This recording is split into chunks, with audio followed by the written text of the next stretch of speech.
ശ്രീ ജയരാജ് കൈമാൾ, ഈ ദേശീയ തലത്തിൽ ബി ജെ പിക്ക് അങ്ങയിലേക്ക് വരാം. ദേശീയ തലത്തിൽ ബി ജെ പിക്കെതിരെ ഒരു ബദൽ എന്ന രീതിയിൽ രൂപം കൊണ്ട ഇന്ത്യ മുന്നണി ഒരുപക്ഷെ പ്രാദേശിക തലത്തിൽ അത് കാര്യമായി വർക്കൌട്ട് ആകുന്നില്ല എന്നതിന്റെ ഏറ്റവും വലിയ ഒരു ഉദാഹരണം കൂടിയല്ലേ ഇപ്പോൾ ആസന്നമായിരിക്കുന്ന അല്ലെങ്കിൽ ആ ഒരു തെരഞ്ഞെടുപ്പ് ഫലം നമുക്ക് നൽകുന്ന സൂചന. അങ്ങനെയാണെങ്കിൽ ഒരുപക്ഷെ ഇനി ഭാവിയിൽ ഈ ഒരു റിസൾട്ടിന്റെ കൂടെ പശ്ചാത്തലത്തിൽ അല്ലെങ്കിൽ പ്രാദേശിക തലത്തിൽ ഇത്തരത്തിലുള്ള ചില നീക്കുപോക്കുകൾ ആവശ്യമാണെന്ന് കണ്ട് ഇത്തരത്തിൽ വിപുലമായ രീതിയിൽ ഒരു മുന്നണി ഈ പ്രാദേശിക തലത്തിൽ കൂടി വർക്കൌട്ട് ആവാനുള്ള സാധ്യത കൂടിയല്ലേ ഇത് തുറന്നു വയ്ക്കുന്നത്? നമുക്ക് പ്രാദേശിക തലത്തിൽ അവർ ഒരുമിച്ചായിരുന്നല്ലോ മത്സരിച്ചത്. 2024 നടന്ന ലോക്സഭാ തെരഞ്ഞെടുപ്പിൽ നേരത്തെ ബഹുമാന്യനായ ഡോക്ടർ വർഗീസ് സൂചിപ്പിച്ചതുപോലെ ഒരുമിച്ചായിരുന്നു, മോഹൻ വർഗീസ് സൂചിപ്പിച്ചതുപോലെ ഒരുമിച്ചായിരുന്നു അവർ മത്സരിച്ചത്. സഖ്യകക്ഷിയായിട്ടായിരുന്നു അവർ മത്സരിച്ചത് ഡൽഹിയിൽ. അവരെക്കാൾ കൂടുതൽ പെർസെൻറ്റേജ് ഓഫ് വോട്ടുകൾ ഞങ്ങൾക്ക് കിട്ടിയെന്ന് മാത്രമല്ല, 56% വോട്ടുകൾ ഞങ്ങൾക്ക് കിട്ടിയെന്ന് മാത്രമല്ല 7 സീറ്റുകളും ഞങ്ങൾക്ക് വിജയിച്ചു. നോക്കൂ, ഇതിൽ പ്രസക്തമായ ഒരു ചോദ്യം എന്ന് പറയുന്നത് ആം ആദ്മി പാർട്ടി ഒരു പാൻ ഇന്ത്യ പാർട്ടിയായിട്ട് മാറാൻ ശ്രമിക്കുന്നു അല്ലെങ്കിൽ അതിനു വേണ്ടിയിട്ടുള്ള ശ്രമങ്ങൾ നടത്തുന്നു എന്ന് പറയുന്നത് പോലും വളരെ സംശയത്തോടുകൂടി കാണുന്ന ഒരാളാണ് ഞാൻ. കാര്യം ഈ കഴിഞ്ഞ ലോക്സഭാ തെരഞ്ഞെടുപ്പിൽ 2024 നടന്ന ലോക്സഭാ തെരഞ്ഞെടുപ്പിൽ 543 സീറ്റുകളിലേക്ക് നടന്ന തെരഞ്ഞെടുപ്പിൽ കേവലം 22 സീറ്റുകളിൽ മാത്രമാണ് ആപ്പ് മത്സരിച്ചത്.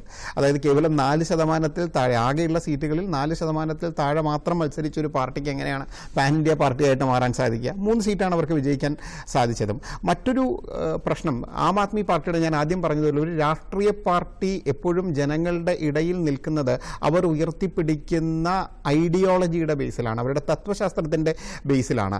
ആപ്പ് ആരെയാണോ എതിർത്തത്, ആപ്പ് നഖശികാന്തം എതിർത്തത് കോൺഗ്രസിനെ ആയിരുന്നു, നഖശികാന്തം എതിർത്തത് ഈ പറയുന്ന ഷീലാ ദീക്ഷിതിനെ ആയിരുന്നു. ആ പാർട്ടിയുമായി, അതായത് UPA 1ഉം 2ഉം ഇന്ത്യയെ കൊള്ളയടിച്ചു എന്നും സോണിയാഗാന്ധി ഒരു എന്താ പറയുക കറപ്റ്റ് പൊളിറ്റീഷ്യനാണ് എന്നും മൈക്ക് കെട്ടിവെച്ച് 24 മണിക്കൂറും പറഞ്ഞുകൊണ്ടിരുന്ന ശ്രീ അരവിന്ദ് കെജ്രിവാൾ യാതൊരു മടിയുമില്ലാതെ നിർലജ്ജം ഈ പറയുന്ന പോലെ ഇന്ത്യ മുന്നണിയുടെ ഭാഗമാകുകയും രാഹുൽ ഗാന്ധിയുടെ കൈയോട് കൈ ചേർന്ന് തോളോട് തോൾ ചേർന്ന് 2024 പ്രവർത്തിക്കുകയും ചെയ്തു. ജനങ്ങൾ വിഡ്ഢികളല്ല, ഞാനതാ പറഞ്ഞത്. നിങ്ങൾക്ക് എല്ലാ കാലത്തും എല്ലാവരെയും പറ്റിച്ച് മുന്നോട്ട് പോകാൻ സാധിക്കില്ല. കോൺഗ്രസുമായി നിങ്ങൾ നോക്കൂ, കഴിഞ്ഞ സംസ്ഥാന തെരഞ്ഞെടുപ്പുകൾ, കഴിഞ്ഞൊരു 10 വർഷത്തെ ചരിത്രം നിങ്ങൾ നോക്കുകയാണെങ്കിൽ കോൺഗ്രസുമായി കൈകൊടുത്ത ഏതൊക്കെ പ്രാദേശിക കക്ഷികളുണ്ടോ അവർക്കെല്ലാം അതാത് സംസ്ഥാനങ്ങളിൽ വലിയ തിരിച്ചടി ഉണ്ടായിട്ടുണ്ട്. SP ആയിക്കോട്ടെ, അഖിലേഷ് യാദവിൻ്റെ സ്ഥിതി നമുക്കറിയാം ഇപ്പോഴെന്താണ് എന്ന്. ആ സംസ്ഥാന ഭരണം അവരുടെ കയ്യിൽ നിന്ന് പരിപൂർണമായി പോയി കഴിഞ്ഞിരിക്കുന്നു എന്നുള്ളൊരു വസ്തുതയുണ്ട്. ഇപ്പോൾ ആപ്പിൽ വന്ന് നിൽക്കുന്നു. ഡൽഹിയിൽ ആപ്പിൻ്റെ കാര്യം നമുക്കറിയാം.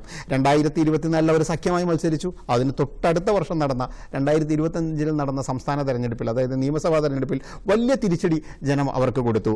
RJDയുടെ കാര്യം നിങ്ങൾക്കറിയാം ബീഹാറിൽ എന്താണ് എന്ന്. അപ്പോൾ ജനങ്ങൾ കോൺഗ്രസിനെ എതിർക്കുന്നു, അല്ലെങ്കിൽ കോൺഗ്രസ് മുക്തമായിട്ടുള്ള ഒരു ഭരണം ആഗ്രഹിക്കുമ്പോൾ കോൺഗ്രസിനെ മാറ്റി നിർത്തിക്കൊണ്ട് അഴിമതിരഹിതമായ ഒരു ഭരണം ഞങ്ങൾക്ക് കാഴ്ചവെക്കാൻ സാധിക്കും എന്ന് പറഞ്ഞു വന്ന ആം ആദ്മി പാർട്ടി പോലും അവസാനം കോൺഗ്രസിന് കൈകൊടുക്കുന്ന ഒരു സ്ഥിതി വന്നു. ജനങ്ങളുടെ മുന്നിൽ നിന്ന് ഓൾട്ടർനേറ്റീവ് ഉണ്ട്, അത് മനസ്സിലാക്കണം. ജനങ്ങളുടെ മുന്നിൽ ഇന്ന് ഓൾട്ടർനേറ്റീവ് ഉണ്ട്.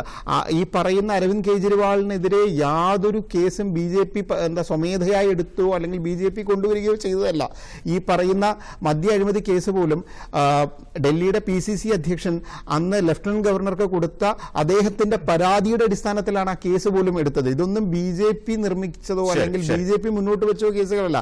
ജനങ്ങളിൽ നിന്ന് വളരെ അകലമായി കഴിഞ്ഞിരിക്കുന്നു ആം ആദ്മി പാർട്ടിയും അരവിന്ദ് കെജ്രിവാളും. അതിൻ്റെ ഏറ്റവും വലിയ തെളിവാണ് ഏകദേശം 52 കോടി രൂപ ചെലവഴിച്ചുകൊണ്ട് മുഖ്യമന്ത്രിയുടെ ഔദ്യോഗിക വസതി അദ്ദേഹം അവിടെ പണിഞ്ഞത്. നോക്കൂ, നിങ്ങൾ ആലോചിക്കേണ്ട ഒരു കാര്യം, ഡൽഹിയിലെ പോയിട്ടുള്ള അല്ലെങ്കിൽ ഡൽഹിയിൽ താമസിക്കുന്ന ഏതൊരു സാധാരണക്കാരനെ സംബന്ധിച്ചും അവൻ ഏറ്റവും കൂടുതൽ നേരിടുന്ന പ്രശ്നം എന്ന് പറയുന്നത് അവിടുത്തെ വായു മലിനീകരണവും അതുപോലെ അവിടുത്തെ ജലത്തിൻ്റെ ദൗർലഭ്യവുമാണ്. ഇത് മറികടക്കാനായിട്ട് ഈ 52 കോടി രൂപ ചെലവഴിച്ച് നിർമ്മിച്ച ഈ ശീഷ് മഹലിൽ 15 കോടി രൂപയാണ് വാട്ടർ പ്യൂരിഫിക്കേഷന് വേണ്ടി മാത്രമായി അദ്ദേഹം നീക്കിവെച്ചിരിക്കുന്നത്. ആരൊക്കെയാണ് അരവിന്ദ് കെജ്രിവാളിന്റെ വീട്ടിൽ താമസിച്ചത്? അന്ന് അദ്ദേഹം മുഖ്യമന്ത്രിയാണ്. അപ്പോൾ ആ മുഖ്യമന്ത്രി ആയിരിക്കും, അദ്ദേഹം തുടരുമെന്നൊരു പ്രതീക്ഷയിലാണല്ലോ അവരത് നിർമ്മിക്കുന്നത്. കേവലം 4 പേർക്ക് താമസിക്കാൻ വേണ്ടിയിട്ടാണ് ഈ 52 കോടി രൂപ ചെലവഴിച്ച് ഒരു ശീഷ് മഹൽ അദ്ദേഹം പണിതത്.